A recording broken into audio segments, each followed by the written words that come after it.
2024 terminando, 2025 chegando. E o mundo está tremendo.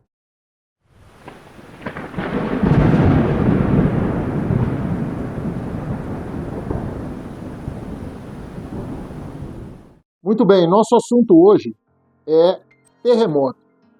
No final do ano passado e no início desse ano agora, nós já estamos com várias ocorrências, várias coisas acontecendo.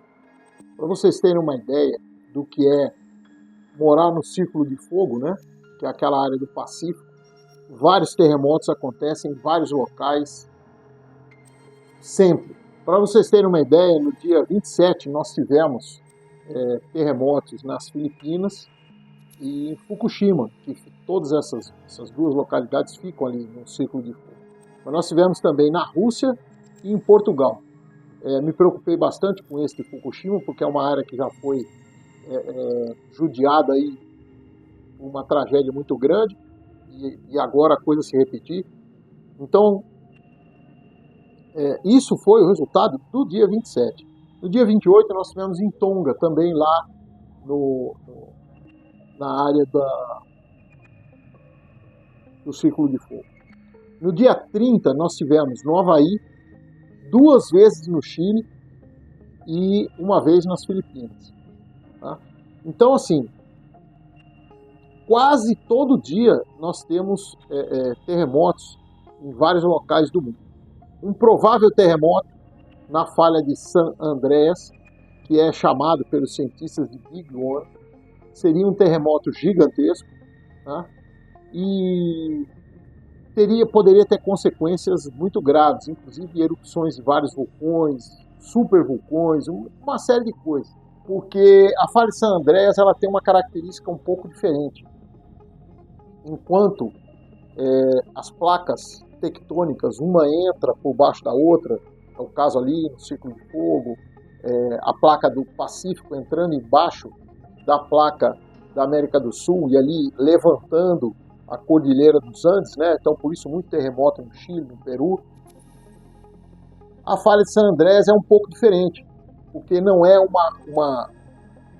uma camada entrando embaixo da outra, e sim uma camada se deslocando de forma transversal, numa extensão muito grande.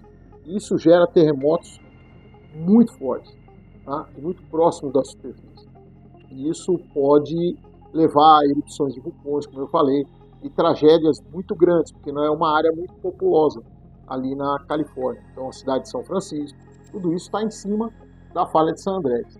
Eu lembro quando eu era moleque, nós tivemos um filme chamado Terremoto, que foi um dos filmes catástrofes de fama, tá? Que todo mundo foi ver no cinema. Lógico que hoje em dia esses efeitos especiais não seriam da melhor qualidade, não seriam coisa melhor, mas marcou bastante esse filme, que contava essa história da falha de San Andreas.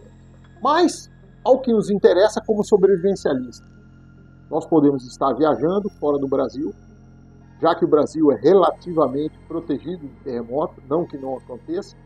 A área mais propensa de terremoto no Brasil é o Acre, que pega muito reflexo ali da placa do Pacífico descendo embaixo da Cordilheira dos Andes e vai refletir lá no Acre. Nós temos também no Ceará e temos também em Minas Gerais. Então são locais ali onde são propensos, mas são terremotos fracos. Só se tem notícia de uma criança até hoje que morreu num terremoto aqui no Brasil, que foi, se não me engano, em Minas Gerais, que tremeu e caiu alguma coisa do telhado da casa e a menina faleceu, infelizmente.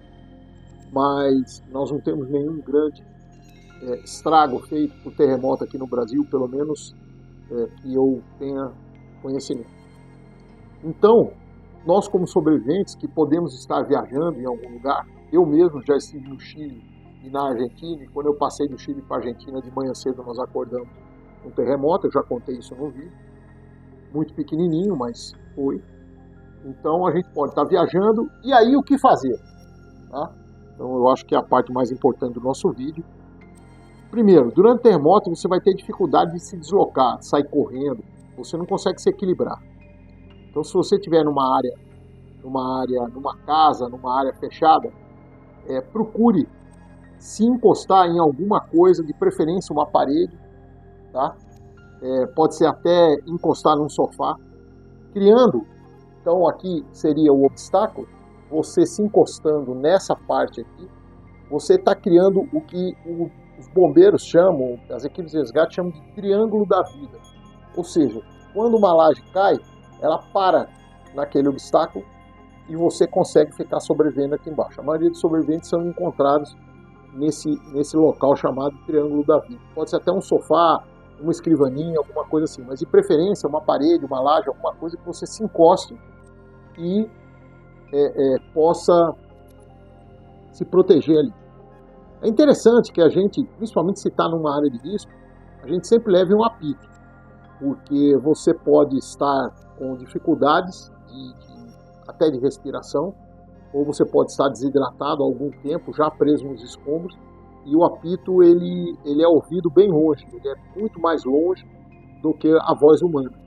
Os próprios cachorros que procuram sobreviventes, eles conseguem ouvir o apito com muito mais facilidade. Então, portar um apito, por incrível que pareça, pode ser a diferença entre a vida e a morte. Então, procurar o triângulo da vida e ter um apito. E lembrando que, após um grande terremoto, nós temos os terremotos secundários. E qual o problema do terremoto secundário? É que ele chacoalha uma estrutura que já colapsou. Então imagine, por exemplo, vocês estão num shopping ou estão numa loja, estão até num hospital, em algum lugar. Aí tem um terremoto. Chacoalhou tudo, você tentou se proteger, conseguiu sobreviver ali. Aí você sai dali o mais rápido possível.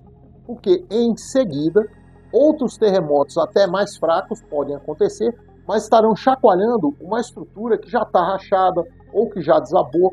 É o que a gente chama de estrutura colapsada. Então, os terremotos secundários são muito perigosos. Eu lembro bem que teve um acidente uma vez, não foi oriundo de um terremoto, foi uma explosão que teve num shopping em Osasco, se não me engano, há muitos anos atrás.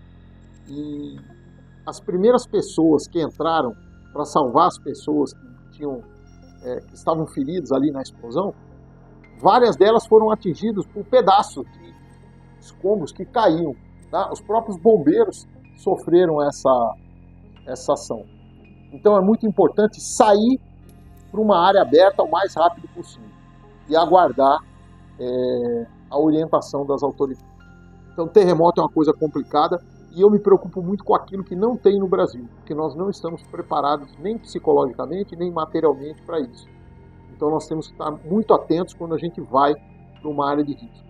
Eu fiz uma viagem recente ao Japão e enquanto eu estava lá, eu estava o tempo todo preocupado para onde eu vou correr, aonde é que é a saída de emergência, onde é que eu posso me esconder, para onde eu vou.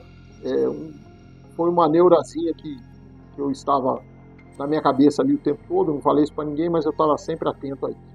Ok? Então, que nesse ano de 2025, nós possamos estar cada vez mais preparados. Certo? Prepare-se e sobreviva.